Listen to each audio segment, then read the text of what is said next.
জলজ সম্পদ রক্ষায় এক বিন্দুও ছাড় নয়। প্রজনন মৌসুমের এই সময়ে যে কোনো মূল্যে রক্ষা করতে হবে ইলিশের ভবিষ্যৎ।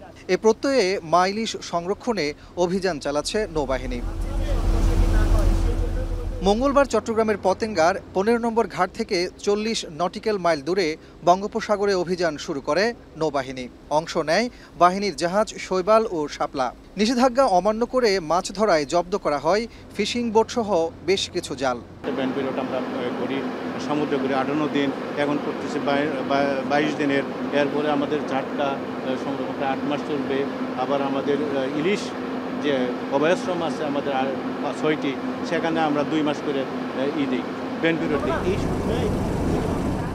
গেল ৪ অক্টোবর হতে এখন পর্যন্ত চট্টগ্রাম, কক্সবাজার ও চাঁদপুর এলাকায় নিয়মিত অভিযান পরিচালনা করে প্রায় ৯.৫ কোটি টাকা মূল্যের ১২৫টি টং জাল, ১২৩টি বেহুন্দিসহ ২৩ লাখ মিটার অবৈধ জাল ও প্রায় ১৫০০ মন ইলিশসহ অন্যান্য মাছ জব্দ করে নৌবাহিনী। এছাড়া আটক করা হয় ২১টি বোট ও ৪০৫ জন জেলেকে।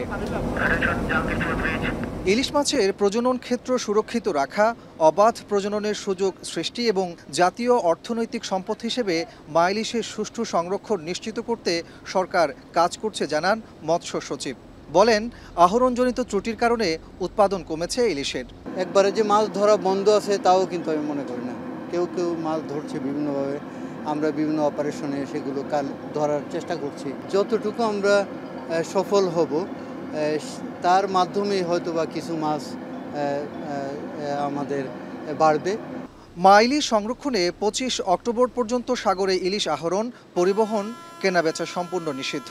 সরকারের এই সিদ্ধান্ত ফলপ্রসূ করতে নৌবাহিনী সিভিল প্রশাসনকে সহযোগিতার অংশ হিসেবে নিয়মিত অভিযান পরিচালনা করছে।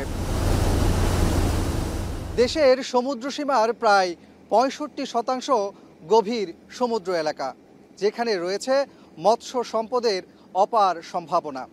আর এই সম্ভাবনাকে কাজে লাগাতে মা মাছের ডিম ছাড়ার স্থান ও নার্সারি গ্রাউন্ড চিহ্নিত করে সেগুলোকে অভয়াশ্রম হিসেবে ঘোষণা সহ নিষিদ্ধকালীন সময়ে মাছ ধরা পুরোপুরি বন্ধ করা গেলে এ খাত জাতীয় অর্থনীতিতে গুরুত্বপূর্ণ অবদান রাখবে।